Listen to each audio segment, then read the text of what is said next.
Have you ever walked into a classroom or learning environment that felt so alive with possibility that you could almost feel that energy that was in the air? And what if I told you the difference between ordinary classrooms or learning environments and extraordinary ones isn't about the resources or the curriculum, but about how we unleash our gifts and superpowers within both teachers and students? Can you imagine the ripple effect that, if every educator knew how to create learning spaces where both they and their students could discover and share what their superpowers are? Now, I want to be very clear. This message isn't just for those who are in the teaching profession. I believe that in some ways, we're all teachers or instructors or educators. In our lives, we're constantly learning from others as we grow. Being a giver means that you're often in the role of a teacher or guiding or instructing those around you. Now, this shows up with our spouses and partners or children or our friends and family. It even shows up in professional settings where you might be in some sort of a leadership position or a mentor to somebody else. The point that I want to make is that, before we really continue on, is that if you really want to become a giver, then you must embrace that mentality that you too are a teacher. So when I say in this video, I say teacher or educator, I'm talking about all of you. And if I mention classroom, think of it as any environment where you can share your gifts and superpowers to lead, teach, influence, or mentor someone who's within your sphere of influence. Now, that should be applicable to everyone and should be very exciting for everyone to learn these principles. Now that I've kind of covered through that, let me introduce myself. My name is Jake Talbert. I'm the founder, author of the GIVER method. And today, we're going to be diving into this idea of how we could revolutionize learning and education. And that's how to use the GIVER method to transform classrooms or learning environments into vibrant spaces where, instructors and educators and students thrive. Now, before we dive into that, of course, if you're new here, make sure that you hit subscribe, make sure you ring that bell for notifications, like this, share your thoughts in the comments along the way. I love when people share their comments. We don't want you to miss out on any of the potential, any of the content that we provide that helps you to unlock your potential and become a true giver. After the video is over, you can also check us out on Facebook, TikTok, Instagram, LinkedIn, or at thegivermethod.com. Now, for those who might be new and not sure when I'm saying giver or giver method, what that means, I highly recommend you go to the channel. There's all sorts of videos on it where I break down what the giver method is. Here's the 5-second synopsis. It is a framework for personal growth and impact that really does focus on helping you discover and develop your gifts and superpowers, and then use them to create value for others and build more meaningful relationships. So as we go through these principles, they're all going to be grounded in this idea of becoming a giver. As I share each principle or item or thing, I'm going to probably cover it. I may share, here's the details. I may share a story, and then I'll have an action item for you to do. Now, each action item, I highly recommend, you grab a piece of paper, open up a note, and you jot down your thoughts while I throw it out there. Because it's not about what happens in the video or watching this video that makes the change. It's you putting the pieces that we cover into action. And a lot of these action items are super simple. They're things that you could do today or this week, this month, and really start to see this positive shift and change. So if you need to pause the video and grab that piece of paper or open a note, go right ahead, and then you can come on back here. I'll wait for you. Okay, you're back. Hopefully you paused it and did that. So let's dive into it. The first principle is that as educators, instructors, we need to have a giver mindset. So the foundation of any, really impactful and transformative classroom, begins with an educator's mindset. A giver, educator, or instructor approaches teaching as an opportunity to give intentionally, sharing their unique strengths to inspire and support students. And it simply goes beyond simply just delivering what a lesson may be. It's about showing up each day with a sense of purpose and commitment to making a difference. When educators view their role through this lens, they bring their full selves to the classroom, creating an environment where, their enthusiasm, their dedication is really felt by the students. Now, adopting this mindset really shifts the focus from viewing teaching as a series of tasks to seeing it as more of a calling. Now, it's about you using your personal gifts, superpowers, whether it's storytelling or empathy or your ability to connect, make things simple for them, to create moments that are really going to resonate with whoever that student, mentee may be. A giver, educator, or instructor understands that their influence extends beyond the curriculum, and it's about planting seeds of inspiration and encouragement that may bloom in the students' lives long after they leave your classroom.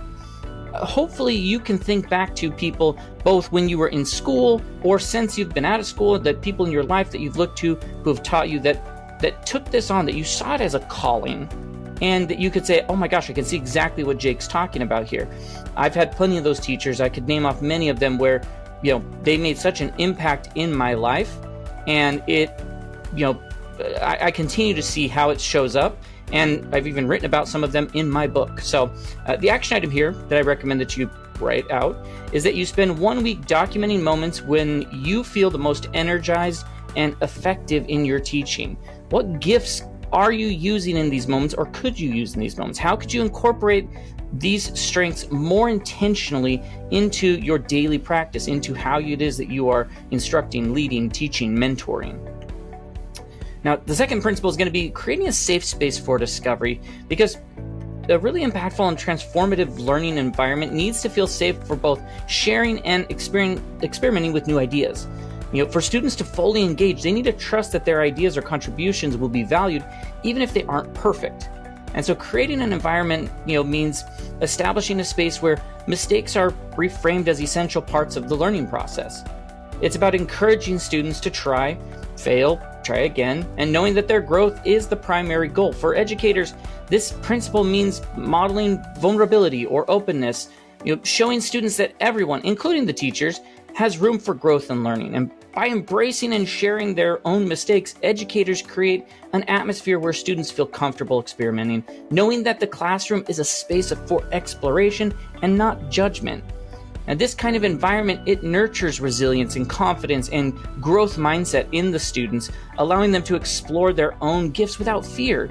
And that building of resilience or confidence, that instilling that growth mindset, once again, that is not just for students who are in elementary or junior high or high school, or even those who are currently going to some sort of a university. Like, this is as applicable if you are instructing adults, teaching adults, whether that be in a workshop or in a mentoring state. Like, it is as applicable. Now, when I teach different types of workshops or lessons in different atmospheres, different settings for different groups of people, I've done everything from teaching, within high school, teaching different things to high school students, to, running workshops around grief, and even running lessons and such through like church. And so I always start by opening up with some sort of vulnerability or story about myself. I want to make that connection. And then I want to make sure that I tell them that this is a safe space, and ask each person that, as we go through, like, let's be supportive, let's share what we want and share whether it's right or wrong, and that those in the room are going to help support you. We all acknowledge and I have everyone commit to helping to lift each other up, but also if anything personal is shared, that we are being confidential about that is safe, and it stays within that group, that circle that we may be in at that point. Now, this works great with teens and adults, and naturally, in some cases, it may need to be adapted a little bit with children, but it very well can be, and easily to do for children as well. So that leads to the action item, of course, dealing with children inside. Implement some sort of a daily celebration circle with students, or when if it's a weekly thing, or however often you're meeting, share celebrations, both successes and maybe productive failures, and track how this practice changes the classroom or learning environment's dynamic over time. Now, our third one is going to be that student gift discovery and helping them to activate it, because every student carries unique gifts that are waiting to be discovered and developed. And an educator, an instructor's role in this process is like that of a guide, helping students to uncover these gifts and find ways to develop and apply them, as meaningfully as possible. I think of it as like your Obi-Wan and your Luke Skywalker. Like, he's introducing him to this new world of the Force and helping him to see it, helping him to feel it, and understand that as he's progressing forward, that he's going to continue to get better and better at it, or feel it, feel the Force, or be able to use the Force more effectively over time.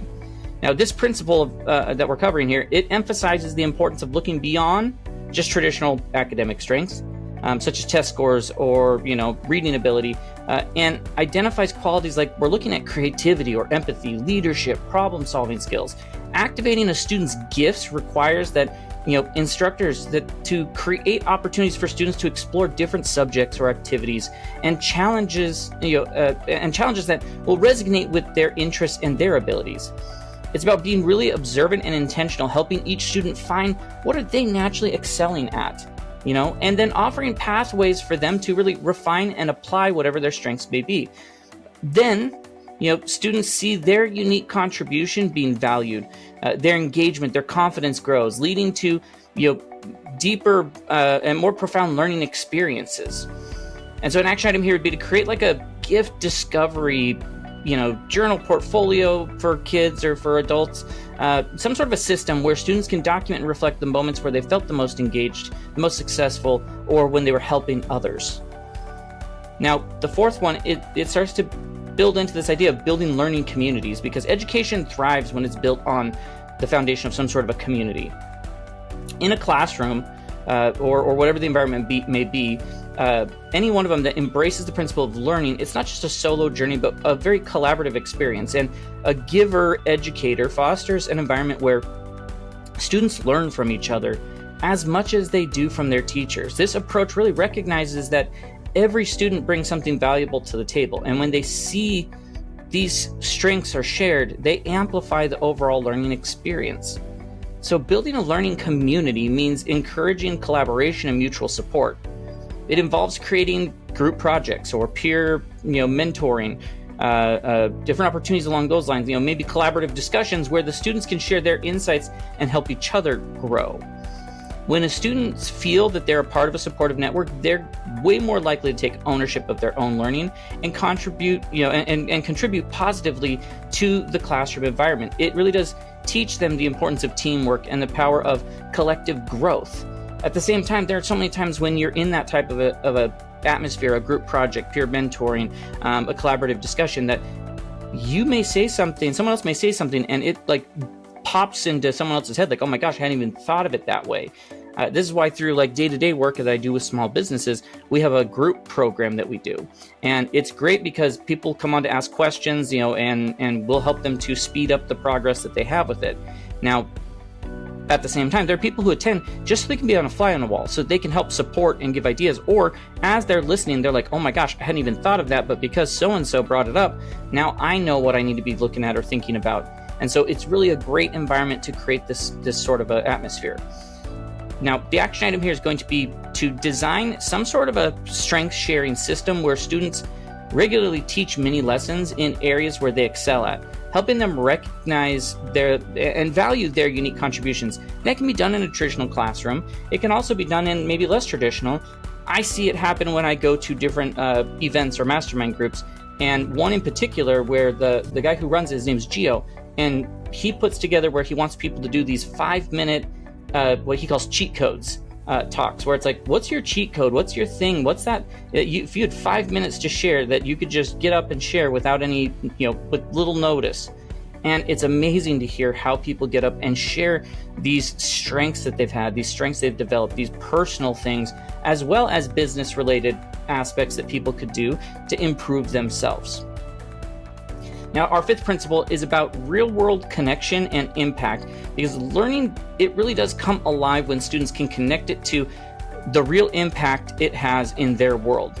And so when students can see that, how their knowledge, their skills can be applied to solve problems and create positive change in their families, with their friends, in their communities, they learn to become more meaningful and engaging with that. Now, this is going to encourage educators to design lessons or projects that have practical applications, helping students use their gifts in order to make tangible impact and change.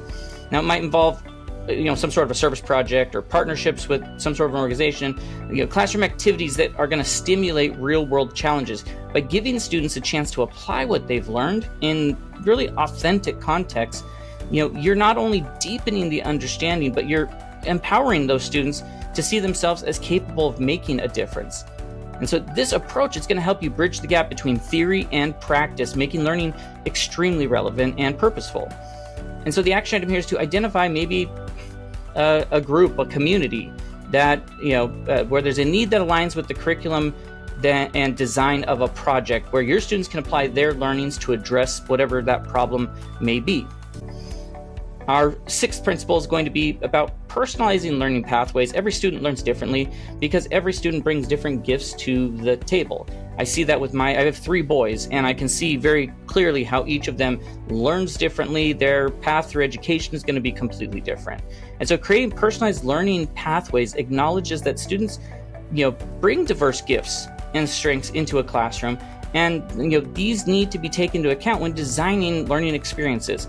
Like, this principle is going to focus on offering multiple ways for students to access or demonstrate their understanding, ensuring that each student can engage with the material in a way that aligns with their strengths. Sometimes people are very visual, in what they do. Some people, it's a physical piece, it's a auditory. You have to take all these into consideration. So creating personalized pathways, it might involve using a variety of, instructional methods. Those hands-on projects, those visual aids, storytelling, some sort of a digital tool that accommodate different learning styles. It also means giving students choices in how they express their learning, allowing them to showcase their understanding through creative projects or presentations or collaborative efforts. By tailoring the learning experience, educators help each student find their unique path to success, leading to more meaningful and lasting growth. So the action item here is to find maybe 2 or 3 different ways for students to engage with each major concept that you want to teach, allowing them to choose the path that best matches their learning style. Now, the next principle is about the power of feedback and growth. Feedback is a gift that flows both ways in inside of a giver environment or a giver classroom. It's not only about teachers giving feedback to students, but also educators seeking input from their students to continually refine their teaching approach. Effective feedback is ongoing, specific, and focused on progress rather than perfection. It helps students understand that their gifts and strengths are areas where they could even have improvement, encouraging a mindset of continuous growth. Now, this principle also emphasizes the importance of creating a culture where feedback is seen as valuable rather than as a critique or an attack. Students are encouraged to view feedback as a tool for growth and are given opportunities to really reflect on their progress. And for educators, incorporating student feedback into their practice shows a commitment to their growth and adaptability, modeling the very principles that they're trying to teach. When feedback becomes an integral part of the classroom, it really does enhance the learning experience for everyone involved. So what you want to do is you want to design a feedback system that includes both formal and informal channels for students to share their experiences and their suggestions. And then the 8th principle, this is going to be something that's very deep within the book, which is creating vivid value, which is the V in GIVER, to make learning memorable.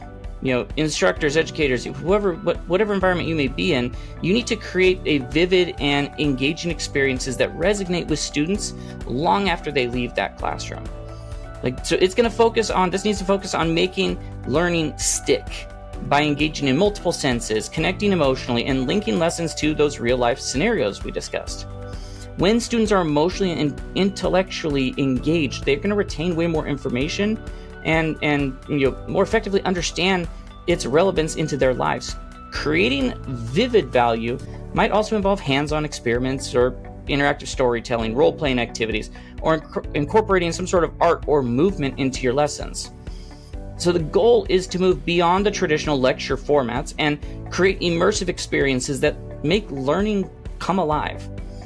When students feel that their learning is connected to something bigger, something that they can see and feel, it really does leave a lasting impression, making education both impactful and enduring. And so action item here is for your next lesson, whatever you're going to teach, identify 3 ways to make the learning more vivid through storytelling or visual aids or really hands-on experiences. Now, as you do this, you're going to encounter some challenges. And so I want to cover what some of those are, maybe some solutions or things you could do about that. So one would be resource constraints. So limited access to materials or technology. So focus on creativity or relationship building activities that might require minimal resources. Maybe there's a time pressure, like balancing curriculum requirements with personal growth. Okay, cool. We'll integrate gift development into standard lessons through intentional activity design. Now, there are diverse learning needs, meeting various learning styles and abilities. And so create flexible learning paths that you could utilize, maybe peer teaching. There could be a resistance to change, overcoming traditional education mindsets that live out there. So start small and document your successes and build the momentum gradually over time.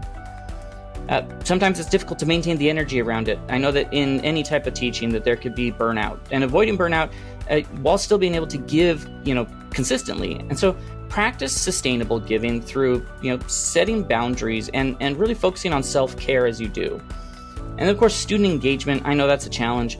Keeping all students actively involved, so vary the teaching methods and create multiple paths for participation that involve and invite the students to be more involved in the lesson. Transforming or changing learning environments through the GIVER method, it isn't about, I'm not trying to add more to anyone's plate, but it's about approaching the instruction or the education through the lens of gifts and superpowers. And when we create spaces where both instructors and teachers and students can discover and share their unique gifts, learning becomes not just effective, but really transformative. So start small. It doesn't take a lot. Choose one principle we discussed today and experiment with it in your learning environment, or find the ones that are most applicable to however it is that your learning environment, where it is that you're teaching, instructing, mentoring. Watch how small changes in your approach can really create significant shifts in the engagements and the outcomes that different individuals are having. Remember, every classroom or learning environment has the potential to become a space where gifts are discovered, superpowers are developed, and lives are changed forever. Now, if you're ready to dive deeper into this concept of transforming learning, by using the GIVER method, or helping people to identify their gifts and superpowers and deliver more value and step into who it is that they're meant to be, then I encourage you to join our community at thegivermethod.com. Sign up for our newsletter. You're going to receive exclusive tips, strategies, educational, transformative material. You can also see how we help people. There's our services, how we can come speak on stages, be a guest on a podcast. There's all sorts of cool things on there. You can check it out, thegivermethod.com. Of course, you can also find us on TikTok, Instagram, Facebook, LinkedIn. Those are all great places to go find us and like us and follow us so that you can get all of the possible value and tips that we have as we share them out. And hey, if this video really resonated with you, then go ahead and give it a thumbs up. Share what your thoughts are in the comments. Share it with someone else who might need to hear this message. Someone who, whatever version of an instructor, educator, mentor, that they may be, that how they could use this to really make an impact in those that they teach to. Let's really take this time to spread the power of the GIVER method and create learning environments, whatever style that may be, where everyone can thrive. Until next time, I want everyone to please keep growing, keep giving, and remember that superpowers really can transform any environment, but especially learning environments. So use your superpowers wisely. Believe in yourself, step into who it is that you are meant to be, and invite the universe to help pay you back. So until next time, have a great rest of your day.